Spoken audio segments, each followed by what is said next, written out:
All right, we are back in 2022. We took some time off. Yes, we're back. We took time off. We did. It's crazy. Yeah, because we didn't want to burn out. Okay, this is bad. Let's start over. Let's take two. Okay. All right, we are back. Monsters of Design. It's 2022. We took a couple months off because we didn't want to burn ourselves out. We're learning. We're growing. We're becoming more balanced human beings and designers. But yeah, here we are in the new year, and we are kicking it off with a really cool episode. We have Laura Polkus on the show. She's a creative director at Y Media Labs and has a really awesome background in things like biophilic design. She loves the outdoors. Rad. She loves nature. Bryan, what is biophilic design? We'll get into it, but we've learned a little bit. What was your take on it?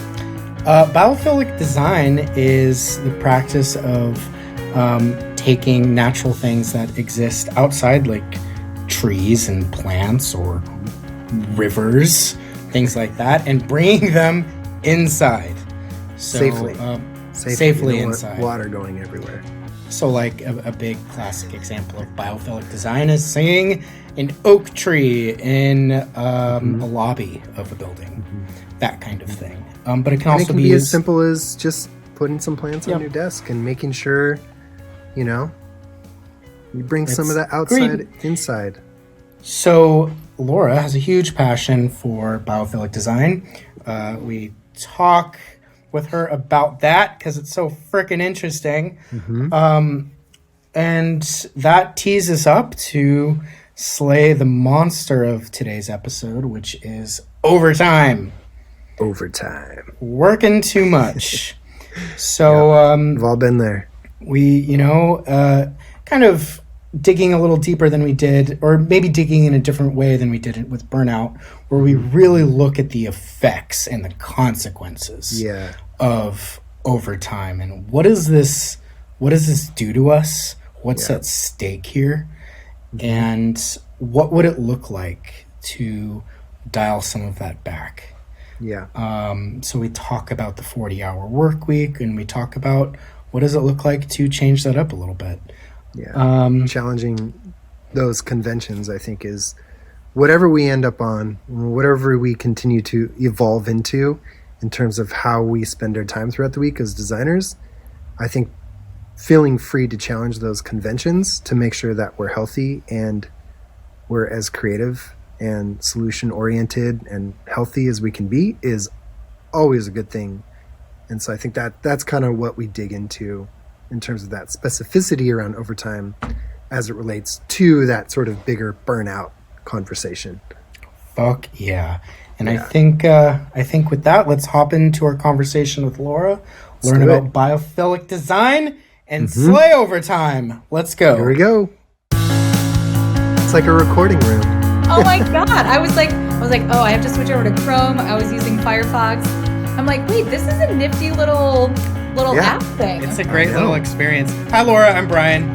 Hi, Bryan. It's so nice to meet you. I'm really excited. Welcome to Sunday at 11 a.m. I love it. We're catching each other on our Sunday best here. Yes. My Sunday best with my iced coffee. If you didn't know who Bryan is, he works with Will and produces Y in the Valley. So he's producing that podcast with Will. Okay, that's awesome. Yeah. So you're in it. I'm like a third cousin, like I come over on some like holidays and they're like, oh God, he's drunk again. Like he's probably going to do something interesting and insane. Yeah. I feel bad for Will because I always ask him insane, crazy shit. And so we need that uncle in every family. That's what makes it interesting. That's what I am. I'm the crazy uncle. That's where all the good stories come from. Yeah, exactly. Yeah. That's why I was like, man, I got to do a podcast with this guy because it's going to be hilarious. He was like, I just need you to be yourself. And I'm like, Bryan's like, yeah. Full authentic self. So unhinged. Okay. Are you sure you want that? Yeah. I definitely have to edit him sometimes, Gets a little too crazy. Yeah. Too much offer sometimes. But that's like seems like a cool part of the podcast thing that you're like, okay, we can just have a conversation and then we'll just like take out the really embarrassing bad bits afterwards. Yeah, I mean, at first, though, let me tell you, though. At first, Jon was like, Bryan, you can just say whatever. Just, we want it all. And I'm like, well, okay. So I'm going to talk about why fucking turtles remind me of dicks. And so I go on, like, a whole thing about that. And Jon was like, hey, man. So you talked about that. Talk about turtles like they're like it's not appropriate. You can't like we're gonna edit that out. Yeah, like we're gonna edit that out. Now here I am, fucking doing it again. So anyway, we'll leave that one in. Yeah. We'll leave that one in. Oh God. Yeah. Oh, man. You're making me like revisit my childhood again. I had a turtle as a pet, and you know makes me look at Ertl a little differently now, but rest in peace. May he be Bryan. Dude. Well done, just Bryan. Yeah, seriously. I like the idea of turtles, but maybe not in practice so much. You know? So Laura, how is your life recently? It's been kind of insane for everybody. That it has been. It's been really nice. I actually just got back yesterday or last night from New Mexico, which is where I was for the week. So I finally flexed the work remote possibilities. I was like, wait, I don't actually have to like stay. I don't have to like be in this house all of the time. I can actually go somewhere else and work. Yeah. And the Portland gray was just kind of, it was getting into my head a little bit. So I escaped to some sunshine and I went to New Mexico for a week, and it was just great. It was just me. I was like in the middle of the country with the coyotes for a week. And Awesome. How was the night? How was like the New Mexico nights? well, okay, so it was a full moon.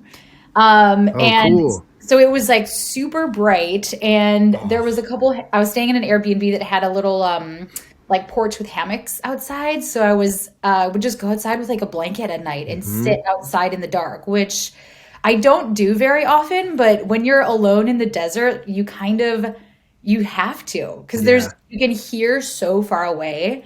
So it's like coyotes and owls and somebody playing a flute off in the distance. Like it was cool. That's amazing. Oh, that is so cool. Were you able to see stars, or was it? Yeah. All of them. Oh, that's so cool. Yeah. Have either of you ever been to New Mexico? I drove through. Sedona is in Arizona. No, Arizona, right? Okay. So I've been. Yeah, I couldn't remember.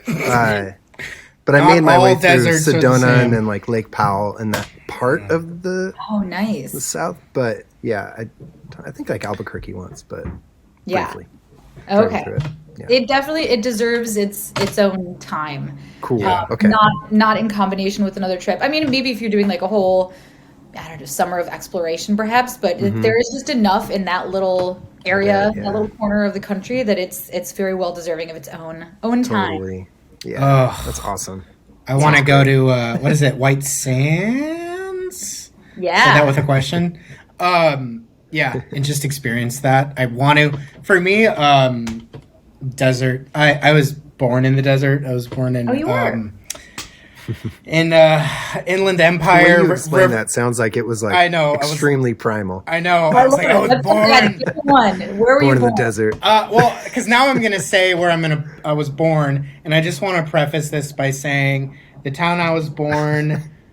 It's like if you know those nuclear testing videos of abandoned suburban areas with like mannequins in the houses. It was like one of those towns. It's Hemet, California. It's all making sense. Sense. Anyways, during the day it can be hard, but at night I really like deserts. Yeah. Deserts in the evening are lovely. Yeah. When you think of it, what do you think of? Like, what do you feel when you think about that? Oh, that's such a good question. The stars. I think of nighttime. I love the cooler air. I love it. Like at night, it's 70. It's just. That's cooler for me cooler. But yeah, I just really like it. It's very relaxing. Yeah. I love that sure. there's something about the expanse that it's so big around you that there's no other place to go but in. Like, Yeah, interesting. you think about different things when you're there. You feel different things when you're there. And That's cool. I attribute that to like the vastness of it, that it just makes you feel so small in the space that you're in. But Yeah. you need to be reminded sometime of that, your place in the universe. Totally. I think that's how I feel living on the coast. Like being able to stare out at the ocean gives me that too. I totally relate with that. Man, I need to go to the desert though. I can't remember the last time I like immersed myself in that landscape. That sounds Yeah, amazing. John, are you like a water baby? Yeah, I am, but I don't. I used to surf when I was like a kid, growing up near Santa Cruz. But I was more of like the skateboarder, like concrete jungle kid. You're a cool kid. but John's a cool kid. Yeah, I love the water. I love my wife and I want to go to Hawaii. Like I don't even say retire in Hawaii anymore because we're like, how can we get there soon and just like that's where we live and work. Yeah. And so, I mean, you might not love make it that long, so why not do it now? That's what we're thinking. We haven't bought a house yet, so we're kind of like, when we're ready, why buy something here if we know we want to end up there? Like, I don't want it to be like a retirement thing. I want to be like, let's just go. Let's figure it out. It's, I costs love as much as California, so. Yeah. Love it. We'll see.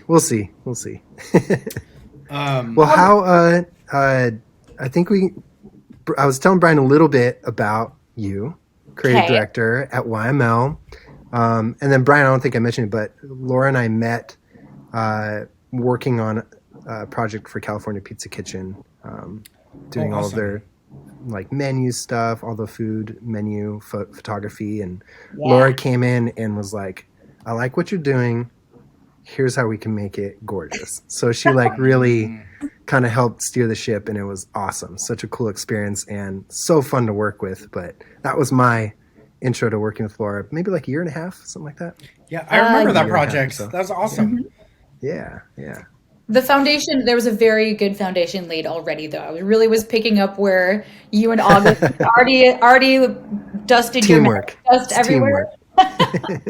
But yeah, that was super fun. That was a fun first project. Yeah. A lot of good people on set, getting to eat a lot of California Pizza Kitchen for like 5 days straight. Oh man, that was such a treat. Yeah, so fun. You would have had to have like rolled me out. Just all right, get the wheelbarrow. I know, pretty much me too. I would have just like asked for a trough of spinach artichoke dip and just like gone out at it. Yeah, no, I want the butter cake. That was the one. I was gonna say, yeah. Where I'm like, what is this butter cake? And then I took a bite. I was like, oh no. Oh yeah. And the executive chef was there, like on set every day. Like it's like he is the guy, dude, and like it made up a lot of the recipes too. And we'd take pictures of stuff, and so they would like bring stuff out, and you can kind of eat it. But there was times like the butter cake where he's like, "Let me make you one." So it's fresh. And like he goes back and it's like perfect, like just ready to go. And we're like, oh my God, so good. Like the best experience. Yeah.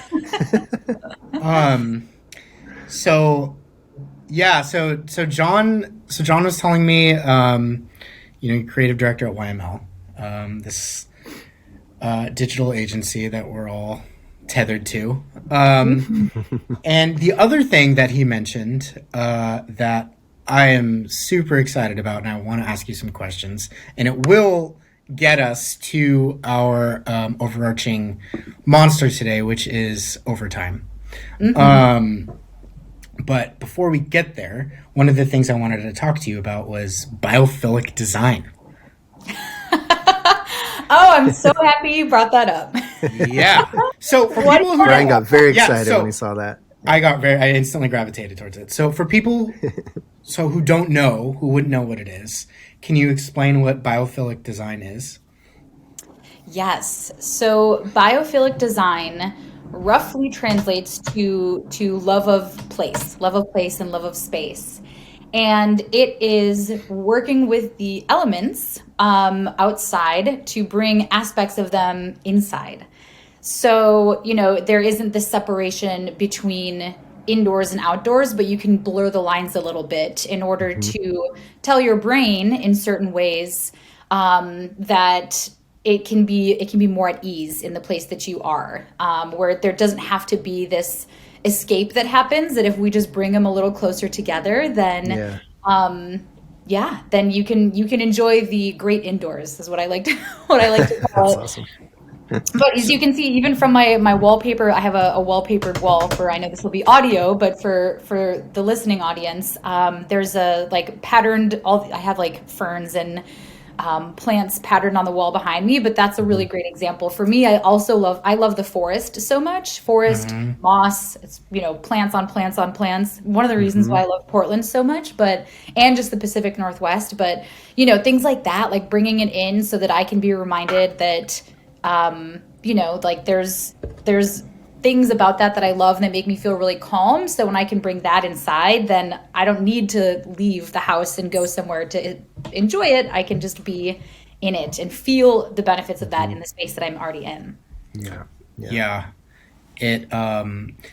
So like, I've seen, big pictures of giant, workspaces with like a tree in it, like grown plants in an office area, streams in a lobby or something, or those kinds of elements. It's just, and you see them, and it's just like so arresting. Yeah, it really is. Yeah, it's something I really wish we prioritized more, honestly, as just designing things.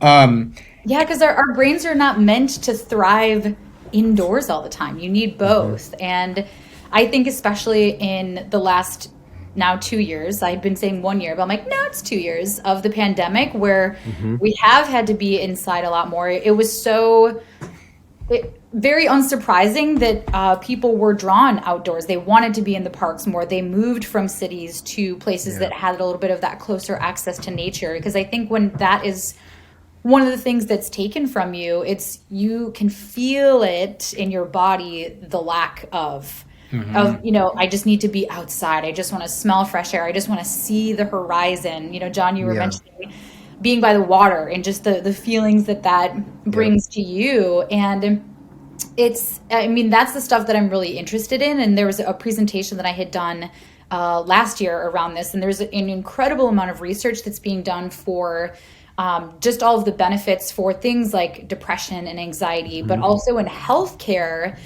how hospitals are now being designed with these principles in mind, because the rooms that will have windows with a view outside, as opposed to a completely windowless fluorescent lit room, which we can all agree sounds awful, so awful, that the rates in which people were staying in the rooms was shorter. So they could actually see that people were healing, getting better faster, when the space is designed to be a part of the outside environment, not separate from it. So that's the kind of stuff too, where I'm like, whoa, this actually has really big impacts.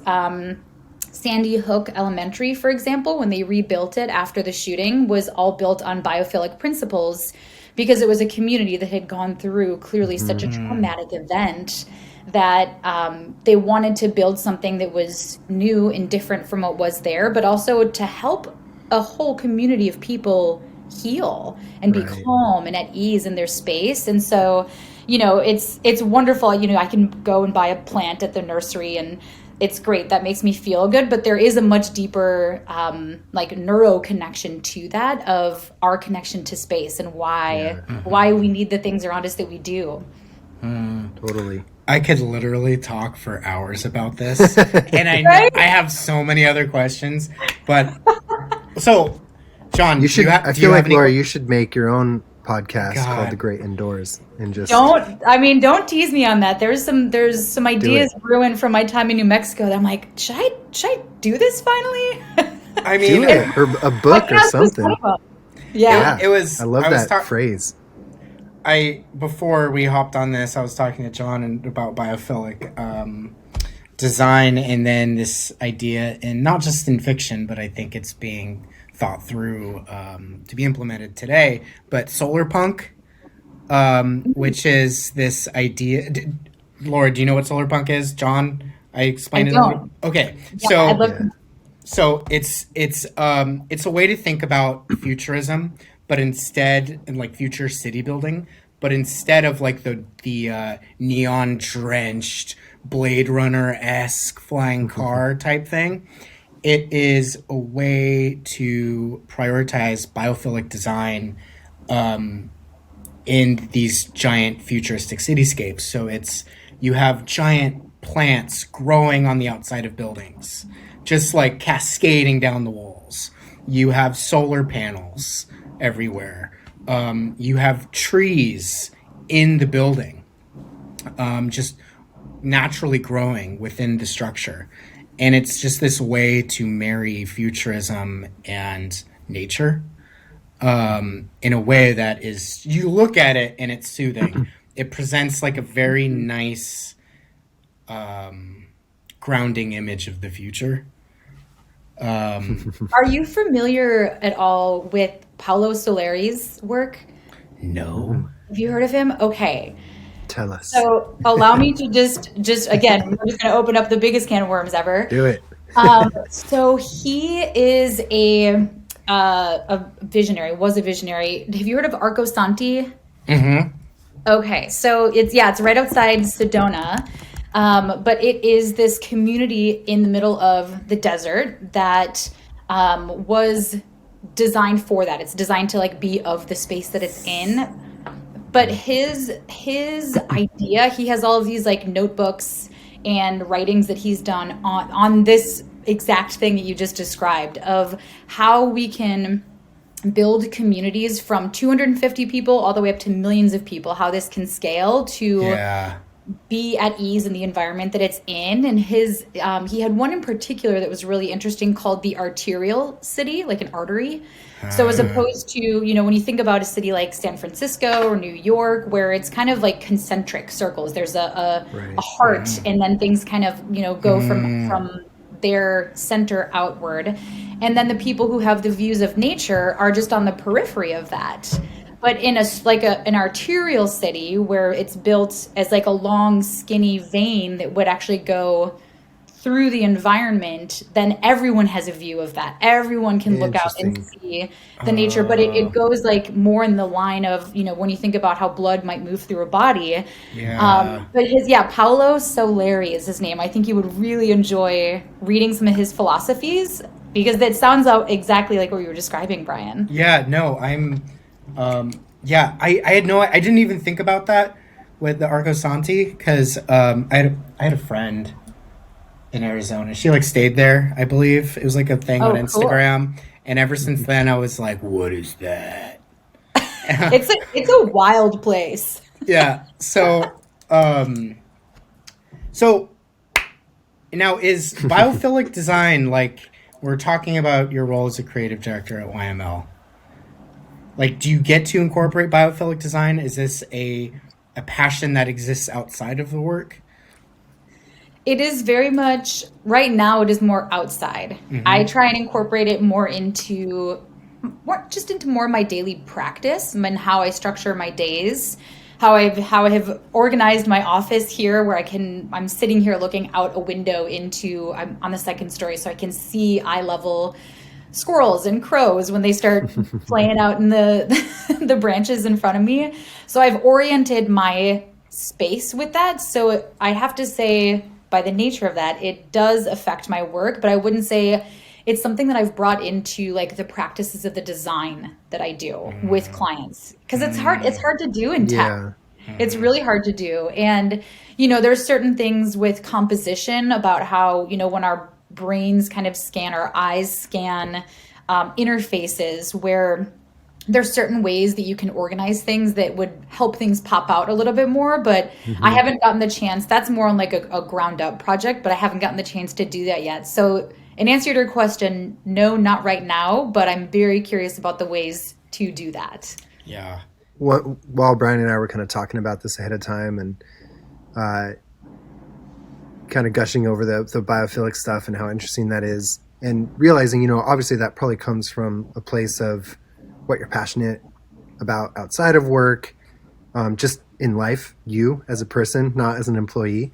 And Laura, you and I talked about this a little bit, you know, when it comes to the monster overtime, even just like the idea of like how much time should we give to that sort of day job, what's important and what can get lost because of those hours adding up is who we want to be outside of work, and are we fostering that? And ultimately we know that's going to make us better at our day job. So I'm curious, what does overtime look like to you? You know, like we talked about a little bit, like the 30-hour work week versus the 40-hour versus what people think a 60, you know, some people are like, well, 60 hours is like, you know, that's what you should work because that's what it means to like work hard. And if you want to make good money, like you need to put a lot of hours in or what. Are it's people just saying that? Oh yeah, I'm sure. Oh yeah. I mean, especially in tech, you know, and I know for me, Brian and I were talking about, like, for a little bit of context, like I have a tendency to overwork myself. And I know that comes from like personal issues where I'm trying to like avoid life sometimes. I'm like, okay, I just want to like work.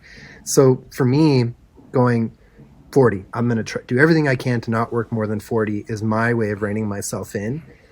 But, you know, I've heard Dan on our last podcast even like responded to something I posted on Twitter about 40 hours. And he was like, what about 30? And then you brought it up too. And I'm like, I feel like I'm doing something wrong by even thinking about that. Like, but I'm so curious now, the thought behind that. And like, do we have permission to want to work less so that we can foster that life outside of work? Like, what are your thoughts on this and how you reconcile that with the concept or the monster called overtime?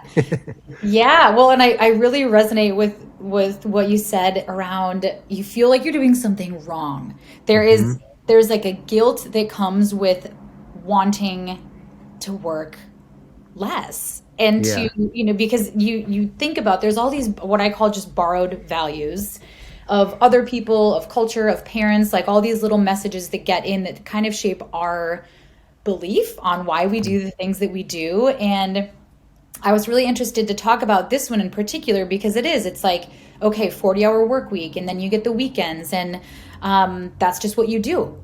But why is that what we do? And, you know, we can't have this conversation without understanding where that came from. And it really was a response to people being worked to actual death. You know, it was in like Industrial Revolution times, people working 100 hours a week. And then Henry Ford was the one that came in and said, hey, why don't we ease up on this? I mean, he had his own motives for that, but you know, it's tough to separate that, where, you know, I think understanding that you are not your job, you're not your work.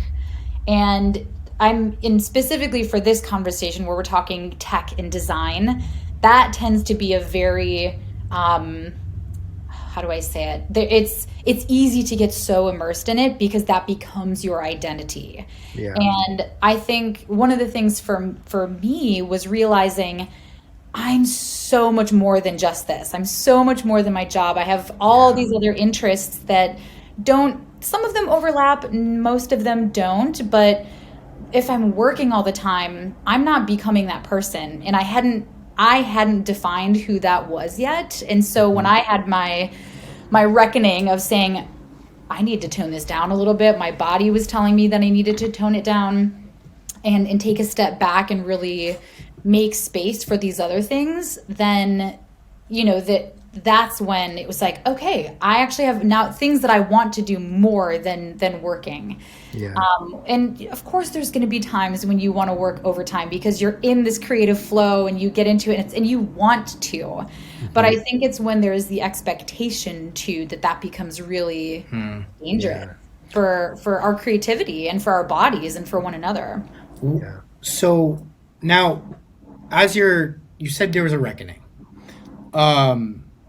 What did your life outside of work look like at that point? And did you like land on your passion for biophilic design, or are these other things? Oh yeah, it was pretty prior to that. My life outside at that point was it was literally just work. I was working for a small startup who, served breakfast, lunch, and dinner. Where the team becomes your entire social life, and we were doing really fun work. We all were really mission driven and wanted. Again, there was that wanting to put in the time to be a part of something big, because this could be the next big thing. And you get these messages that if you just put in enough time, you'll hit it. You're going to hit that lottery. You're going to make it. You're going to be on that next wave of what everyone's talking about. And that's really enticing. That at that time in my life, that was really motivating, and I wanted it so bad. And so I just worked. I was at work all the time. I wasn't necessarily working, but I would spend my entire day there. And then afterwards, after dinner, which they would serve at 7 p.m., by the way, which sounds so great when you're like, 3 meals a day, but then they don't bring it until 7. You're expected to basically work up until 7 and then hang out after that. And so my whole life just revolved around work and that specific workplace. And I think the other side of that coin is that when that work is no longer there, then your life falls apart. I had invested so much. It was my social sphere. It was my, it was my means of living, that when that goes away, then you're just in a place of depletion. And that had happened enough times to me that I realized that I needed to be building communities and support systems outside of just work. I'm sure we've all heard in every interview, especially in the Bay Area, but if anyone is interviewing right now and hears this, I'm like, run. When they say, we're like family here. Yeah. It's like a big family. I hate it when I hear people say that, because it just, that means when I hear that, I think, oh, you want to just be everything here. Like, there is no separation. There are no boundaries, and you need to have them as a creative, as a worker. Yeah. Like, you have to have those boundaries. I like to relate it to forming a band, because then it's like there is that tight knit. Like, yeah, we're gonna like have this creative closeness, but I've been in enough bands to know you need to. Practice is 2-3 hours, and then you're out, and then you're doing your own thing. Yeah. Yep. So I think that's a good way to keep it in that sort of tight knit realm, but avoid the family conversation. And totally agree on that. It's such a cultural institution in the Bay Area. I think people desire community and desire belonging. And a lot of employers are like, great, we can give you that and a fat paycheck if you come and help us solve problems. We have everything you need. We have a volleyball thing. We have a gym. We even have, we're going to have bands play on Friday night. Just stick around Friday night. Stay, don't leave. You can actually spend the night. MC Hammer live every Friday. Yeah, it's like you don't need to go. And it's this process of your workplace totally assimilating you. Yeah. Like the Borg in Star Trek. Sorry. Anyways. So you had this reckoning. So then what did you how do I want to ask this? I also I want to clarify the reckoning. I don't want to gloss over that, because it was actually a really significant point in my life that helped me to start to notice when overtime was happening, and how to reconcile that. So do you mind if I please. Please. First? Yes. Okay. Go for it. So it was 2013. And after this job that I was just telling you about, where we just were working all of the time, they had a restructuring. They were pivoting. Basically meant that half the company got cut, and my department, design, was one of them. Usually design and marketing, that's always the first to go, and then they keep the engineers.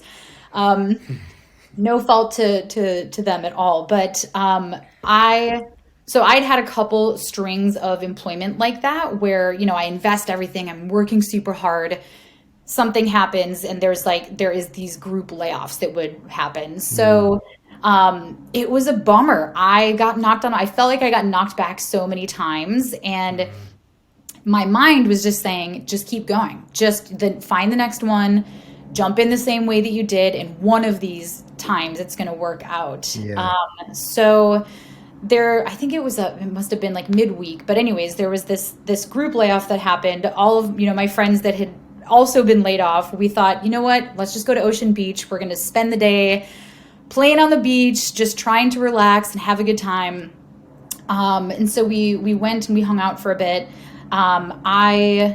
We went to dinner, and then I went home, and that night, in the middle of the night, I woke up. I was by myself, and I woke up and I just didn't feel good, and I didn't know why. We'd only had a couple drinks that day. It wasn't anything crazy. I woke up in the middle of the night and I just felt awful, and so I crawled to the bathroom because I didn't know what was going to happen, but and I didn't, still to this day, but I woke up later and couldn't walk. My back was really messed up, and I didn't know what happened. So again, I just crawled back to bed, and I woke up in the morning. I had to move my car for street cleaning. I was living on Lincoln at the time, and I was moving my car for street cleaning, and I couldn't walk. So I had to call my roommate and say, look, I don't know what happened last night. I can't walk. Can you go move my car? She's like, yeah, no problem. And so she comes in to get my keys, and she sees my face, and she goes, holy shit, what happened to your eyes? And I hadn't even looked in the mirror yet, but I went into the bathroom, and all of the blood vessels on the corner of my eyes had burst. Oh my God. So, and I was like, wow, I guess, I was doing some cartwheels on the beach yesterday. Maybe that's how I messed up my back. I had also, the inside of my mouth was all raw, and I thought, oh, well, I had some hot dumplings at dinner. My body, what had happened is I passed out and I had a seizure. So Gotcha. my body went into reset mode, but my brain had not caught up yet, and I was just rationalizing all of it. Oh, it's because of this, it's because of cartwheels, it's because, hot dumplings. And it took Dumplings, man. It took one of my friends. They were very good dumplings, by the way. It took my friend just looking at me square in the eyes and saying, Laura, you have to go to the hospital. You have to, something happened. You need to go get this checked out. And there was just this complete separation of mind and body where my brain was just rationalizing all of it. But my body, I'm sure, had been giving the signals long before that happened that I just kept ignoring, of this overwork and overtime, and just keep going until I ignored all of them. And it was just this hard reset that really, it caused, everything that happened after that, because I got my license taken away. If you go to, California is one of the states where if you go to the doctor and they diagnose and say, yes, you had a seizure, they by law have to report that to the DMV. So I lost my license. I couldn't drive for 6 months. And, I was then now newly unemployed with all of these medical bills. So it was just such a crazy time for me to just stop. Stop. I left the city. I was super reckless that summer. I went to Central America and traveled with this guy that I had just met. My parents were like, what is she doing? Yeah. But, I needed to just stop and slow and just concentrate on getting my body re-regulated, because I had just been working. So it was too much. It was way too much. And I think that's one of the really important things to remember with overtime, is that our bodies are so smart, and they will tell us. It was telling me, I was ignoring it, and that. So when I say reckoning, it was just a crazy time. It was this whole life event that let me know I got to take care of my body first, and there's going to be signals that come up that will help me to calm and re-regulate myself. But that was the big reckoning, where it was just a life reset. Wow, that is That does tie into a little bit of what John and I were kind of talking about beforehand in terms of identifying some direct consequences of working too much, of giving your life too much to your employer. Your body was hurt. Your body and your mind got wounded.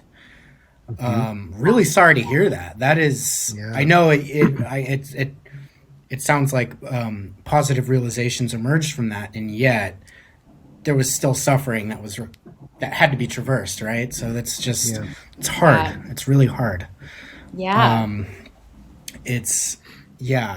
John, what does your relationship look like a little bit with overtime? Yeah, because I went through that same sort of shift. My career is like a lot of bouncing back and, not a lot, but like a good like 4 or 5 times back and forth from like freelance to in-house. Like started freelance right out of high school and just kind of like went back and forth throughout my career.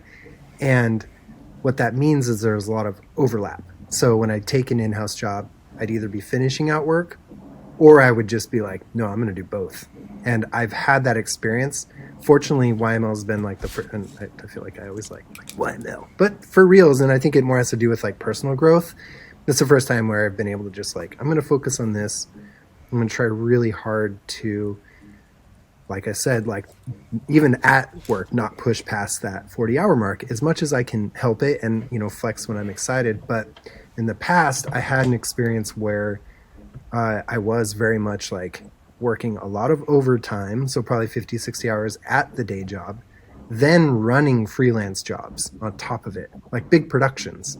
Wow. Where I would like shoot it on the weekend, but at night I'd be like producing and like directing. And I can attest to this. Yeah, I was on those some shoots. I helped coordinate some of those shoots, and not only, and John, you're infamous for this, not only would you spend all day directing, you would then spend all night putting together an edit. Yeah. So I was just like obsessed with it. It was crazy.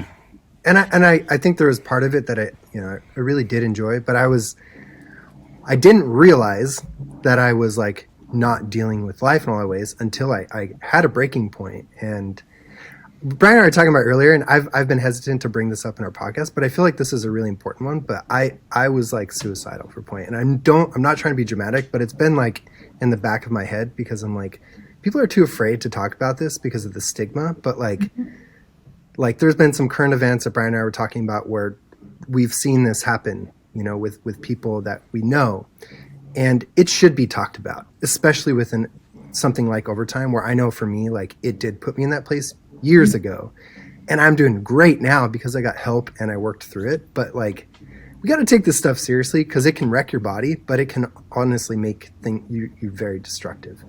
And I think it's that important to discuss for those reasons.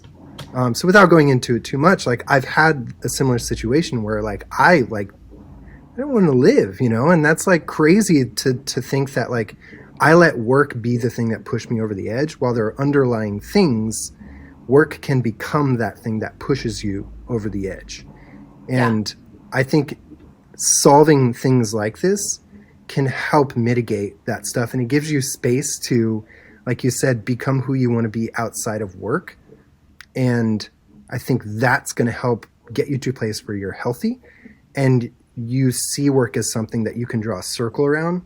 So it's not like drawing a circle around you. You know what I mean? Like it's not like this void that you're getting sucked into. And I think like one thing I was curious about too, like, it's easy to think about overtime as like, oh, it's the extra time you put in after you put normal time in, whatever normal time is. But I wonder, is it that black and white? Like, is it more fluid, in terms of like, your daily work schedule? And so I'm curious how you approach that, not just from like 8 hours a day. Is overtime like, I can mentally put 2 hours in today and then anything after that overtime? Like, what does your work schedule look like? And have you run into that sort of way of managing overtime in a sense? Well, first, I want to put a pin in that because I don't want to gloss over sharing something really significant like that. First, thank you for sharing that. And also, like, it's just so that's so real. And I totally agree with you. It's something that has to be talked about more when you get to that point. Yeah. Because I'm sure, again, there were probably signals along the way that were just so easy to ignore, so easy to push down and just escape from. And Bryan, for you, because so we have like the pair of you two were working together. Was there anything as a friend that you saw in Jon where you could see that happening? You know, where you could see like the signals getting ignored, or did you ever say anything at some point? Because I know for me it was my friend saying something that actually was my light bulb that went on, because I would have just kept going until they had kind of, you know, smacked me upside the head a little bit and said, hey, you need to take care of yourself. Like, was there, what was your experience of that? No, that's a great question. It was honestly, and Jon, you know, working with you for years on set, it was the knowledge and doing the math in my head of like, okay, we were just on set 10 hours. Okay, first of all, you had a full week of work. Okay, boom. It's now Saturday. We were on set for 10 hours. I went home. I was exhausted. You went home and worked another 6 or 7 hours, going to bed at like 3 or 4 in the morning, and then sending out to the team, you know, a V1 of the edit of this thing we were just working on. Like, oh, look. Yeah. And you talk to him, and Jon, your passion is one of my favorite things about you. It's nothing but you being stoked. You're like, oh, I had to do it. I was so excited. I just wanted to do this thing. Da da da da. And, you know, I'm doing the math. I'm like, Jon, I don't. It's not adding Did up. Yeah. Like, can a person do that much? Like, and I feel like we glorify that too as like a culture so much to where like I definitely felt like I was like, sure, it was fun to be creative, but I also think I was trying to find a sense of like self-worth, you know, like oh yeah, like people know like I've had that nickname like you're a machine or something in the past. I'm like, yeah, I am. Like, it's not good. But I did have like and I don't want to talk about me too much, but to like relate to that story of like someone calling out, it was actually a CMO at a company that I was reporting to. And he actually said, I'm worried about you. And I think that's when, within a month of that time was when things just came to a head. And I like had to do like a leave of absence for a month. And I ended up quitting a job and then just doing freelance, which was fortunate enough to just be able to do that for a while. And then actually years later came to YML, but it took someone saying professionally, yes, I'm worried about you. And I'm so grateful for that. Like what a good boss to like recognize that and to just say that. And he said other people had been expressing that to him too. And so, it took someone taking notice. For sure. Like thank you to that CMO too. Yeah. It's those thoughtful little messengers that are so important. And I think that's also a really great lesson for anyone listening to this, to notice that in yourself, and also call it out when you see it too. When you have seeing somebody go through that. Even, I mean, I hate the question of like, is everything okay? Because when you ask that, of course they're going to say, yeah, no, I got it. Yeah, I'm fine. It's fine. And that's the other part of it, is that you don't let on. That's a weakness, to let on that you are not, or that you do need help in some way. And that's something that I always try and really reassure with anyone that I work with, and, you know, people that I manage now, is I need you to speak up. I want to be a safe space for you, and I need you to speak up. If you need help, if you feel like this is too much, like, please ask, because we can always work with that. Yeah. And it's okay. I have learned since then that it is a strength to ask for help. When my friend had pointed that out, you know, that I grew up in the Midwest, and so there's also like a work hard culture there. You know, totally. You just pull up your boots and you do what you need to do to get it done. Yeah. And, you know, I think that was a part of it too, is that you just have to be on the surface, make it look like you've got it all together, because I learned that was admirable, that, wow, look at her. She's doing this and this and this, and you'd never know. Yeah.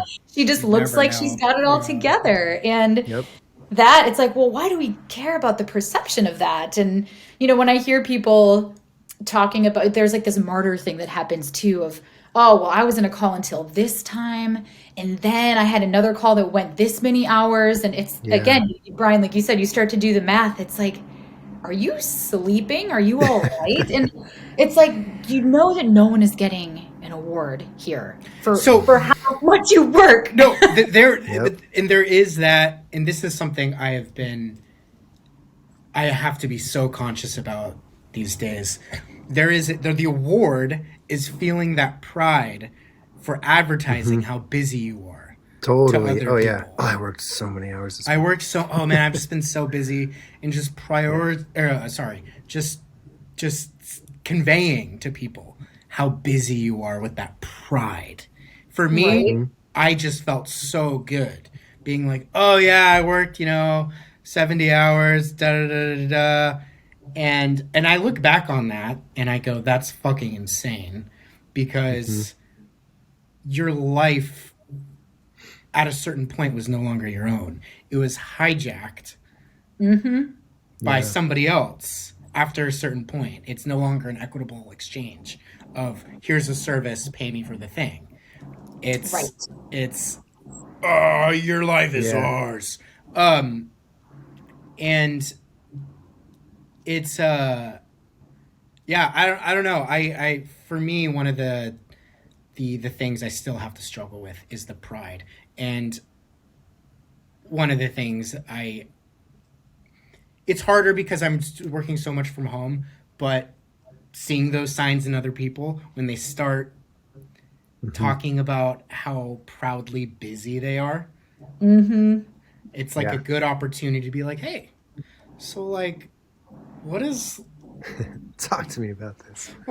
Yeah, How do you for sure. feel about No, that? I think that's really interesting. Like, if anything, this conversation, like, things to pull out of this conversation, people listening, like, what are some of those signs that we can kind of keep each other in check? Because it's not just like a thing that you're like. It sounds like we all are relying on the community to help ourselves not get stuck in that. So, like, what are those things we can look out for with ourselves, but also with the people that we work with, or just friends, family? Like, what are some of those signs? In addition to like, I've been working so hard and hearing that pride that can come with some of that. Is there anything else like that? I mean, I think it's in a very like tangible way of the ways that you spend your time outside of work.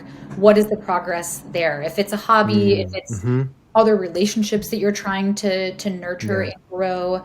I try and really look at things like that to have ways to mark that progress. And, it's when all of the time is thrown to work, then that's what will progress, you hope. But then it comes at a really big cost, right? And so for me, having some way to track that and say, okay, cool. Last year at this time, I couldn't do this move. I'm the hobby that I spend the most time on right now is pole dancing. It's brought me. Fuck yes, that's really hard. It's incredibly hard, Brian. It is so hard, but it is the most fun.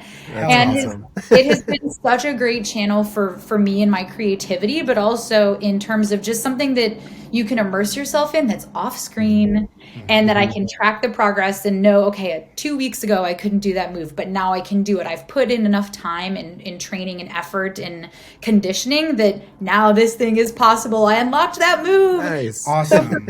So that's one thing for me that has really helped is having something that can be tracked. Maybe you do puzzles, maybe you do model airplanes, but something that you can look at and see that it's different. Even if that is just yourself, you're like, I'm going to go for a walk in nature and I'm going to journal, but I've journaled 3 more times per week than this time last year. That's such a good piece of feedback.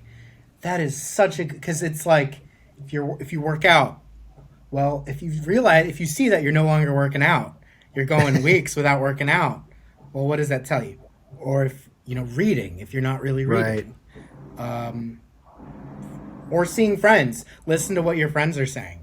If they're like, yo, I haven't fucking seen you in a month, what's up with that? Don't ignore them. Totally. Be like, oh shit. Yeah. And some of it too, you know, is and this kind of goes back to previous conversations we've had on this podcast, but it's saying yes a lot results in overtime, so that learning the ability to say no I find is integral. You know? Is that, how does that come for you? Is it an easy thing or a hard thing? It's easier because I'm a contractor. So I can say no. If I'm sensing that my schedule is going to be too dense, I will say no to a job. That's genuinely how I manage it. And the other thing is I really firmly communicate that you can't reach me on the weekends. Don't have that expectation. Your time. Yeah, don't have that expectation. And if you do have that expectation, I don't think we'll be a great fit. Now, that's rad. Even that is so. Yeah. It took me a very long time to learn that you can say no and that you don't need to make a case for it. You don't have to explain why. You don't have to describe the boundary. You can just lay the boundary. But that's huge, Bryan. Thanks. Yeah, it's the only exception. The only exception is if I'm booking a film job and it's on the weekends, because that will sometimes happen. Sometimes that's the only way you can book a space is it's available on the weekends, something like that. Then I will make sure to take a Thursday or Friday or Monday. Like I will make sure that the time is taken off elsewhere. Because I'm not going to get into it too much because I want to move things along. But like yourselves, I had a reckoning as well where I worked too much and I essentially broke my brain. And it's like a muscle that I pulled. And I don't want to go back. It's a good way to explain it, yeah. Yeah, it's just overuse and I pulled it. So once you've gone past the red line, you know, okay, well, I never want to go there again. Yeah. And it becomes vital that you don't. So it's like... And you know what sucks about going past the red line? I mean, there's a lot of things that suck, but I think one of the worst realizations was that it doesn't matter that you did all that because whatever job, whatever employer it was, they don't care that much. They don't. Where it's like we were discarded in mass. And when I was thinking, oh, if I just put in enough time, I will be recognized for my hard work and my rigor. And you want to make it's like you think you'll be spared from that, but it's at what cost? When we're all describing these crazy things that happen to our brains and our bodies and our lives that they didn't care. They got what they needed. And, especially in California, where workers are at will, they can just cut you like that. And you then become a stack of paperwork on some HR person's desk. That's it. It's very dehumanizing. It sure is. It is. So we're talking about this process of just working too fucking much. You've crossed. You're over 40 hours. Now, as we're talking, for some folks that looks like 50, 60, 70, 80-hour weeks. Sometimes it's 60-hour weeks for 12 months, and it just is too fucking much, or 6 months, whatever. It doesn't matter what your limit is. What matters is the limit's there. So we're looking at this 40 hours seems to be the number where we're like, this is a healthy amount of work. And now recently, there's been this movement to apply some pressure to that. That's saying, hey, maybe we can actually work even less. Something I'm very excited about. My brain is not as caffeinated as it should, but there was it Finland, Norway, one of those idyllic. One of the ones that everyone's always talking about. Right. Of course, look at them over there. They're instituting a 35-hour work week. I remember hearing something like that. Yeah. You texted it to me, John. I should just look it up. So, Laura, when we're talking about 40-hour work week, when we're talking about, hey, what if we brought that number down? Like, talk to us about what's going on with you and all of that. What are your thoughts here? Oh man. Well, I don't want to get fired. I'm like, we should all work 2 days a week. No. Well, okay. So we can't, I feel like there's a little history lesson too of understanding where this 40-hour work week, where it even came from in the first place, why that was the mark. And I love pulling on these strings of saying, Oh, yeah, this is great. Why don't we figure out why that is? Right. And it was in, I think it was the 20s or the 30s, whenever Henry Ford was doing the thing, and people were getting worked overtime, hundreds of hours a week, and that he said, okay, cool. Well, how about we split this up into 8-hour chunks? I should be doing a better Henry Ford impression. I don't know what he sounds like. Maybe we can lay some vaudeville piano over. Yeah. Wow, that Jim, I do so. I'm picturing a scene from Drunk History where they're acting out, but it's us talking right now. Exactly. But it's actors acting. Right? Because in my mind, when I think of the 20s and 30s, vaudeville was just playing on a loudspeaker everywhere that just set the but it was, he said something, this is going to be horribly misquoted, but it was something about leisure time is this ingredient in a consumer market, because people who work also need the free time to go buy stuff, including automobiles, to find uses for consumer products, including automobiles. So, he knew Henry Ford, where it's everyone always attributes him for that, to say, wow, that's so great. But there's 24 hours in a day. You split it up into 8 hours, then you can get 4 shifts of people working around the clock for you. So, if that was in the 20s, technology was very different then than it is now. Why are we still working 40-hour work weeks when we look at all of the advances that we've made? Yeah. We don't need to be, but we have to, because that's what we've always done. And everything, it always has to come down, of course, to the bottom line of when things like this get teased out and you say, okay, we're just going to cut our workforce by a day. We are cutting our hours by 20% a week. Well, yeah, we've already started experimenting with that at YML. We have Flex Fridays, but on 2 p.m. every Friday, if we are good with client work, then we've billed our hours, we can bounce, which is nice. It's a very nice company perk.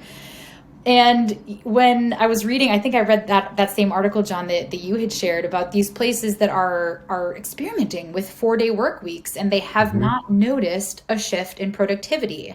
Yeah. And I think, it's also worth recognizing that this conversation applies to jobs, industries like this. This doesn't apply to healthcare. This doesn't apply to fast food or teachers. There are people that still must participate in that. It is a luxury to contemplate not. Yes. Yeah, for sure. So I definitely recognize that, but especially in tech, why 40?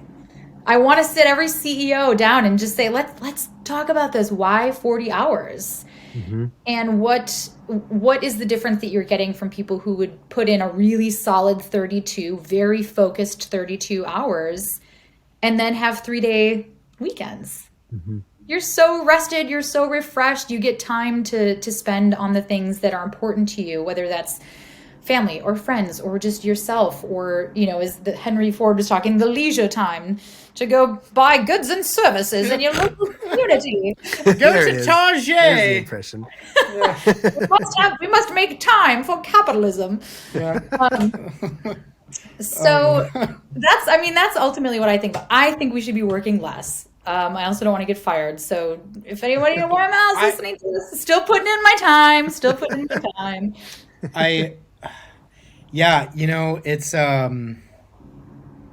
one of the things that I've resonated with in this conversation, and I don't mean this conversation in terms of just today. I mean the larger social conversation around how many hours we put in a week, how many hours of work we put in a week.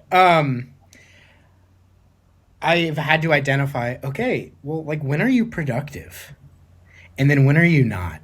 When are you kind of just not being the best you can be? And it's required a lot of radical honesty on my end. I've realized I am a morning person. I am super fucking on it. In the morning, I really am. I get my lunch. I have to be very careful. Like, I've realized, like, I can't eat too much because then you're going to get tired. And then you're going to get tired, and then you get the afternoon sleepies, right? So anyways, right? Or not eating at all. That I'm horrible. Yeah. Oh, At God. feeding myself during the day. I don't know why I can't do it. Yeah, I have housemates sure. like that. And so, anyways, I've noticed this general trend of like people productive in the morning. Lunch happens, then there's a few hours of productivity. It's slower, but it's there. Maybe there's a call or something like that. And then 3:30 hits. And then 3:30 hits. And then it gets a little worse at 4 p.m. At 4 p.m., you're just like, why am I here? Why'd you just send me an email at 4 p.m.? I'm not reading this till tomorrow. Like, it's just, you start getting, And so I'm wondering, like, would it just be fucking smarter and better to just at least cut out at that time and rest?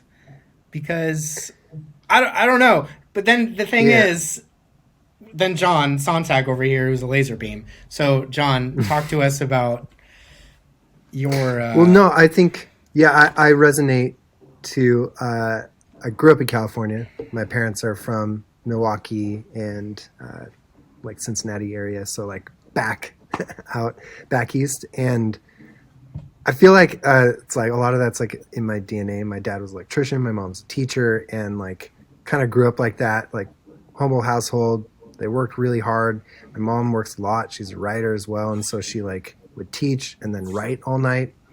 And it was like really cool to see how like fulfilled she was from that. And I think it's like watching my dad like work with his hands and like come in with cuts on them, and like I think it made me want to apply that kind of blue collar perspective to like design and video, especially with video being on set and like, you know, it's somewhat physical. So I can resonate with that, and it makes me like, I feel like I like glorify the 40-hour work week in some ways because of that, you know. But I also like, you know, the older I get and the more I have reconciled with some of that stuff in the past, I'm like very interested in that conversation of why 40, but also is overtime. Why do we call anything over 40 overtime? Is it like, can we even start talking about more of that, if we have the luxury, that flexible day, not just like one day that's flexible, but my overtime today might be after 3 hours. Whereas someday it's like, I'm good 12 hours because I'm just kind of flowing, and I'm, you know, I'm not working with my hands. Like, I'm not physically feeling arrested, but I'm like, I can go. Like, is there room for that as part of the conversation too? You know? I need to stand. Sorry. I'm moving because I'm like, I need to. Listen to that body. Yeah. Well, also, I mean, it's worth considering, again, like, let's pull on these strings a little bit about productivity, what that means, what, like, how we define that for ourselves of what is quote unquote productive and what's not. Because oftentimes a lot of the things that are really important don't get categorized as productive, which is, you know, maybe just having a free hour to write, think, daydream. You know, you have to be doing something in order for it to be productive. Otherwise it's meaningless. And also this question about, when is it enough? When do you know you have done enough? And I remember in a very important therapy session when I was telling my therapist, like, you're questioning, I just don't know if I'm doing enough. How do I know if I'm like doing enough for this cause or for, you know, for work? And we dug into that a little bit. And the way that I described what I knew is doing enough is that, you know, I was tired. I spent every resource that I could trying to figure out, throwing myself at whatever it was I was trying to accomplish or to do or to participate in. And that you kind of deplete yourself, and all of the feelings that I had described, it was like turning over every stone possible, and you just can't wait to sleep, and you earn that vacation. That's how I know I'm doing enough. And as I was describing it to her, I'm thinking, this sounds super unhealthy. Like that doesn't sound like a person who is balanced and resourced, and so I think it's important to also look at when, we're talking about all this time that we spend on work and going overtime. You have to ask yourself that question: when is it enough? And does it have to be hard and difficult on yourself in order for it to feel like it's good enough suddenly? That what if it wasn't? What if it was actually easy? It made your body feel really good. You were getting enough sleep. You had time in the day to go outside and get some fresh air. All of these things that, it makes it sound, well, wouldn't that be nice? Yeah, it would. Yeah. So I think it's really important to just question that for yourself, of define that. When is it enough for you? And take a freaking break. Yeah. God, can you imagine if at like 3:30, this isn't on like Friday or anything, but like 3:30 or 4, it's just a culture building thing where it's like, okay, team, everybody go for a walk, and that's how you wrap up your day. You can like talk, check in person about things, but you have to walk, you have to be outside, you have to feel the sunshine, you're not looking at your computer. And then that's like that how you sounds nice. Just it's like a nice gentle closing out the day. You're still kind of thinking about work, but there's also a casualness about it. That would be great. Mandated walks. And one thing to like kind of, as we're kind of getting to this portion of the episode, we're talking obviously from the perspective of like this design industry, which right now is very much remote. And even if it wasn't remote, there can be more flexibility at times. And so we have that privilege. So obviously this isn't necessarily a podcast for like all careers in all industries, but I do think it's good to like acknowledge that. But also at the same time, like what that means is if we do have a little bit of that luxury to try to push this, to try to encourage our employers or ourselves to spend our times in a much more healthy way, then I think that the work that we're doing, whether it is more marketing or if it's more utility as like a digital tool, I think we're putting that into the work that we do. Mm-hmm. I know, especially working more in video, there's a lot more storytelling, and I feel like that can come through, and that sort of perspective on life. And I would hope that what we do could inspire another industry or another person just by the nature of what we're building and what we're doing. So I think that's kind of interesting to think about too, of like, sure, we recognize, like you said, not everybody has the ability to do that, but at the same time, like we all have the ability to challenge the convention. And that's something that everyone has access to. We all have access to and should feel empowered to challenge it. Like you're like, I don't want to get fired. Like obviously joking, but like we should embrace the freedom to challenge that convention in whatever career we're working, And if we can get the ball rolling in some ways here in the design industry, then like hopefully that can just snowball. And I mean, for everyone. I mean, real talk. I mean, we are saying this, and Laura, you mentioned this earlier. It's a luxury. It's a privilege. We get to say this because, the other industry, it's been playing in the back of my head this entire time we've been talking. It's the video game industry. I love video games. It's part of my rest. And it is one of the worst impacted industries in terms of labor. Crunch. Oh, I don't know much about it. I'd love to learn more about that. So, I mean, basically we're talking about the people who make and design the video games that people play. And the process from ideating to shipping it can last anywhere from 3 to 6 years. And the first couple of years are kind of more normal. A workflow we would all maybe be familiar with. And then what happens is you need to hit a deadline, and crunch gets instituted. And crunch is it's overtime. It bumps it from an 8 hour. As long as it takes. 8-hour to 10 hour, and it's something that is encouraged and sometimes mandated. Nobody wants to be the person who goes home early. Nobody Right. wants to be the person that goes home first. And so then you get to the deadline, and you've been crunching for months, and then they're like, great, we need to hit this other deadline. Let's keep going. Yeah. And it keeps going, and it keeps going, and pretty soon it's 18 months, 24 months of crunch. And Wow. people are completely destroyed. Like, it Yeah. totally destroys teams, it destroys people. And it's why there's a lot of activity in the video game industry right now around getting unionizing, essentially, so people Yeah. can protect their time. It is a Like the big- film industry in some Yeah. ways. Yeah, Yeah. because there's no union. There's Mm-hmm. nothing like there's unions in the film industry. So people aren't being protected. And it's a hugely devastating thing. And it's relevant for even the Bay, even Silicon Valley, because there are some certain video game companies out there. So yeah, it is absolutely a privilege that we can Yeah. talk about it. It also doesn't mean that we shouldn't be talking about it and we shouldn't be pushing for it, Yeah. because we Mhm. absolutely have to. Yeah. It's just And that was who is setting that precedent? Where Right. is that coming from to begin with? It's like that is specific to the gaming industry. Do you know? it's generally so you have these like big publishers like Activision or EA, and they have all these studios that work for them, and the studios make games that are then funneled into the publishers, and the publishers publish the games.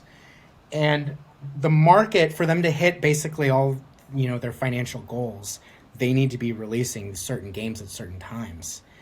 And I think that's, for them, what they really want to be hitting, is making sure that they make their sales. And so the pressure is on these studios to create the product, right? And get the product ready for publishing. But I think that's pretty much it. It's money. It's wanting to make money. It's I mean, if we could take a little wisdom back from Yeah. our man Henry Ford. Exactly. Why doesn't that happen in shifts then? Yeah, Why not? totally. Like, okay, then you're on 8 hours, and then Brian's going to come in for the night shift and pick up where you left off. I mean, it's probably more specific. I know very little about the gaming industry other than the very high level toxicity that it tends Yes. to Yeah. seep out. But yeah, I mean, it probably is not possible for that to happen. For it to be something that's more shift, that it's one person that has to stay on that task for Yeah. 15, 16 hours at a time. I mean, that's insanity. And then you think about that's what you're putting into your work. That's, I believe, not to get crazy woo, but I believe that does get transferred into what people get from then enjoying agree. going and playing that game. It absolutely Yeah. does. It's all in there. 100%. Yeah. It will. Yeah, that's an off-road I feel- conversation, but it Yeah. does. Scope creep happens. People wander off. You don't execute on the projects or the features that you want, and all of a sudden you have a product that doesn't have the features that you pitched it would have. Didn't have some of the full experiences that you pitched it would have, and so it directly corresponds. The creative maybe isn't there because it's really fucking hard to create when you're an exhausted human being. Sorry, John, what were you gonna say? No, I was just gonna say I totally agree, and I think we're maybe not so much now, and we're moving towards a positive place. But I feel like we're too afraid to let go of that convention. But I really do believe, and I'm definitely an optimist. But I think this is an area that we need more optimism in. Is that if we do change these, we can always figure it out and go back and forth. But I do think the work product will be better. Yeah. I think when you have happier, more motivated, healthy people, they get things done faster and the quality of the work is better. And I'd be so curious to see there are a lot of shitty games out there. And it's a shame to know that the industry is like that, and it produces a lot of like respect to the people that are making it. I don't mean it that way, but I think that those products, that happens because of overworking, and I would be curious to see what happened if we just like were real hard on it, and like what kind of games would come out, and it'd probably be amazing. It would be great. And I mean, just across the board, any job, any work product, I think we'd be better for it. We just have to make the leap and like trust it a little bit. It'd be interesting to see. Yeah, I want to say one last thing, and then I want to ask Laura a question. Yeah, and this applies to all of us. It's so fucking demoralizing when you spend months and months of overtime on a project, and when it releases, gets published, whatever, and it's not where it could be. Yeah. And so all of a sudden, all of those hours don't really feel worth it, because you're like, well, fuck, we released something that's subpar. It's not as good. And that's, overtime, absolutely. I want to share something that might... Please do. That might shift your perspective on that a little bit. At least I hope it does. But there is... I'm like wildly inspired by things that have nothing to do with, tech and design at all. But, when you find those little bits of wisdom that I've shared this a few times before, I think, in a YML Slack channel at some point, but they're in traditional Navajo weaving. They intentionally will weave in an imperfection. So that might be one or two little threads that are a different color from the block that it is in. If there's a solid border around the outside of the weaving, there might be a little space where it skips a line. But they're called spirit lines. And the belief is that if you chase perfection in your work, your essence, your spirit is going to get trapped in that work, and it will have no way to get out of that piece and go into your next work, your next endeavor. And so that if you are chasing that perfection, your soul will actually get trapped and have nowhere to go. So that's wise. Yeah. I love that so much. Thank you for saying that. It's so beautiful, because that is, of course, beautiful. It will always be better. You look back at your work and you're like, oh man, if I could have only have just pushed that a little bit further, or if I had only done this thing, or if I had only pressured the team to make the decision to guide them to you can go off on that forever. There is no end to how it could have been different.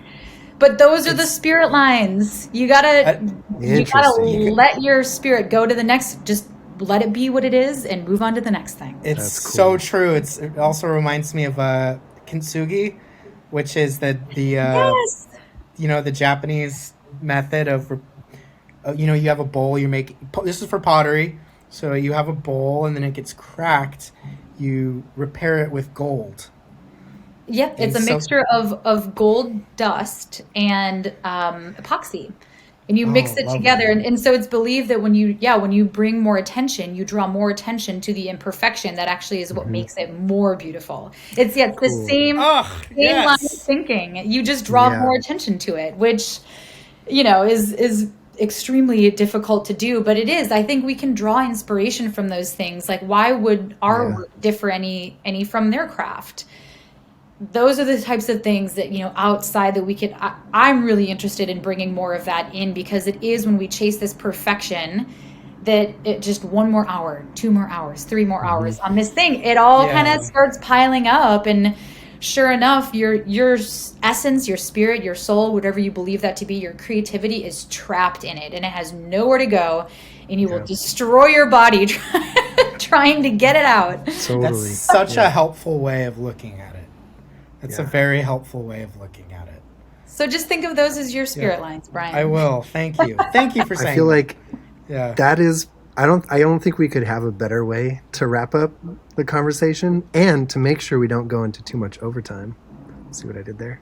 This conversation. We have a really fun ending portion, and we didn't really prep you for it, but we love to talk about we didn't. I love surprises. Favorite monsters. So it can be something you think is terrifying, or something you think is really amazing and beautiful or whatever, but something that is monstrous. Creaturely, And yeah. Then, we're just curious what our guests think about that, and it could be like, it's easy to think of like the quintessential like big scary monster, but it could also just be like something that's unassuming as well. I mean, it could be a Pikachu. It could be just something creaturely. I'm going to tell you the first thing that came to my mind. I want to think of something that's like poetic and mythical and cool, but I've also only had one cup of coffee today, so my brain's not there yet. But I want to tell you the first thing that came to my mind, and it was Crumb from the Nickelodeon show, Real Monsters. Oh, man, I don't know that. Okay. Tell me about this. I don't know about it. Crumb is this amazing, I think that was his name. Crumb was like this little naked, I think he was naked, like this little elf type character. I don't even know how to describe him, but basically his eyeballs, he holds them in his hands, and his eyeballs, he holds them up, and he has these like 4 scraggly strands of hair that stick out. He's like, he's an ogre. Amazing. That was the word I was looking for. He's like this little ogre character. And I just thought he was the funniest character on that show. It's a really imaginative, fun show, but that was the first thing that popped into mind because he's kind of gross. He's a little bit funny. And it just made me laugh. So what did Crumb do? What was his thing? I mean, I honestly don't even know. I think he was weird and stunk. Just a weird vibe. Yeah, so I'm looking him up. Awesome. It's Krumm. I remember this dude. So he has the Pan's Labyrinth, like, okay. eyes in the hands. He's holding his eyeballs. He has this creepy Joker smile. Yeah, exactly as Laura described. Armpit hair, hairy. But kind of cute. Yeah, he's like gross but endearing and cute. Yeah, I like that.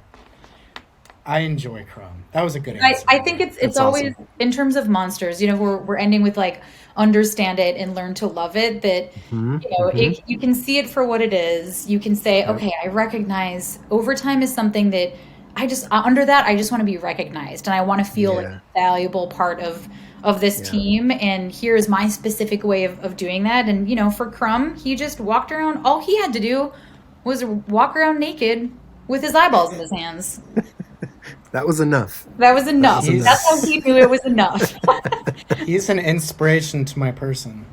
Now I want to rewatch the show. I know, right? I'm super curious. I think I'm going to have to take out my eyes and just walk around and just imagine going to the store. Hey, guys. Oh, God, Brian. There was also like a little snake lady character.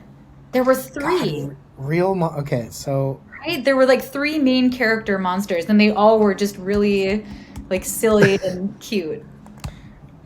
Yeah, there was... Okay. Oh, yeah, weird. Oh, my God, yeah. The weird, like, black and white worm thing. She's like a little snake, or almost like a umbrella cane. She looks like Beetlejuice and a snake. Gotcha. Okay. Had a baby. Or a worm. Worm and Beetlejuice. Well, how about you, Brian? Is there any recent monsters that you've been stoked on? Yeah, but it's like so... I'm almost embarrassed, but I'm going to say it. It can't get any more embarrassing than mine. No, I'm not going to be embarrassed. I need to own it. So I've been really, really playing this game series called Final Fantasy, and it's basically classical European fantasy by way of Japanese anime. And it's this video game series that's been around for a long time. And so they have lots of creatures. And one of them, they're all based on creatures from religious mythology. So the one that I've been vibing with a lot is this homeboy named, I'm probably mispronouncing this, Bahamut, who is I think he's a demon in mythology, but in this he's a dragon. With this is from Final Fantasy X, and he has a wheel that just floats above him, and he's like gilded. What does this wheel do? It shoots out energy. It's just like the wheel turns. Yeah, and it's so weird. He's like all gilded and like a dragon, but then he just has this weird spinning wheel. It's great. So I've just been thinking of him, and I'm just like, bombs for short. Bahamut? No, that doesn't work. Anyways, John, how about you? I would have to say Bigfoot has been on my mind. Oh, a lot. You should visit me in Santa Cruz. Yeah, I want to go to that. There's a museum, right? Yeah, there is. Yeah, I've never been to great. it. Grew It's up in San fucking Jose, awesome. but never been to Oh. Santa Cruz. Yeah, Tell a friend of me mine. about Bigfoot. Why has Bigfoot been on your mind and in your heart? Yeah, a friend of mine is super into Bigfoot lore and is like, Bigfoot's out there. There's tons of proof. Oh, I love And I was this. like, you know what? I'm gonna go down this rabbit hole for a while because I never have. yes. And I was like, show me some videos.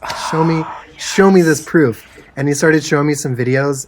And working in like the motion graphics video industry, I'm like, okay, there's always a way to do this. But I kept watching this video he sent, and I'm like, I can't help but think, You like, have you to know send what? me this video, John. I want to believe that the shirt You is real. have I to want to send me. believe. And I'm so intrigued now. And while we were talking, like while the two of you were talking about this, I was remembering, oh yeah, Bigfoot. That's probably the. And then I realized Bigfoot is a good monster to represent overtime because it's mythical. It's like this big, giant, hairy thing. But like, is it real? Like, is it a real thing that we need to like? I'm out by 5 every day, y'all. Like, You know what I mean? Like, I don't know. I want to believe overtime's a good thing, but I don't know. I don't know about that. I want. Okay. Oh, I so can't go down this vortex with you right now. Not when we're about to end. Okay, Brian. I so bad. We'll do it in the intro. Yeah. When Okay. record We our can intro. do it. Okay. We'll do wait, that. hold on. I thought of one more Laura, tell One us. Yes, please. that I don't want to forget because it is truly, I think, in my heart of hearts, like one of my favorite Mm-hmm. monsters, and it is the Abominable Snowman. Specifically, yes. though, from Such a good one. Monsters Inc. when they get exiled and they have to like Nice. they send it's when Sully and Mike have like they get exiled from the monster world and he's like he's got a fire in his cave. He's like, who wants snow cones? I think that of all time is like my favorite monster. He's just so delightful. I love it. That's awesome. I looked him up. It's been years since I've seen Monsters Inc. And the question that's most asked, and I just think it's funny, why was Abominable Snowman banned in Monsters Inc.? And it makes it sound like, I'm sure there's like a plot reason, but it makes it sound like he was banned from the Disney property. Yeah. What did he do? Like, Can't come on set anymore. Like, what did he do? Like, we had to stop using him after what he did. It is like it's a thing that happened plot wise. He didn't have a permit to sell those snow cones on Disney properties. Right? God, Yeah. You're out of here. God. They weren't up to code. Cone code. Oh God, that's so funny. All right, well, Laura, thank you for joining us on this Sunday.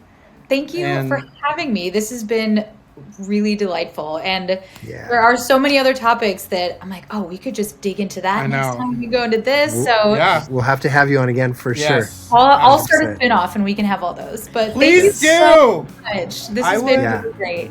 I know. Thank I you. just want to talk to you about biophilic design. So great. Yeah. Well, how about you have us on your podcast called The Great Indoors, and then we'll talk about Yes. biophilic design. Great. Yes, We will please go do. there. Okay. Well, thank you so much both. It's been really fun. Yay! No problem. Thank Thanks you. for joining. To everyone listening, don't work too hard. Don't worry too hard. It's not worth it. Don't do it. It's a myth. Awesome. All right. And bye.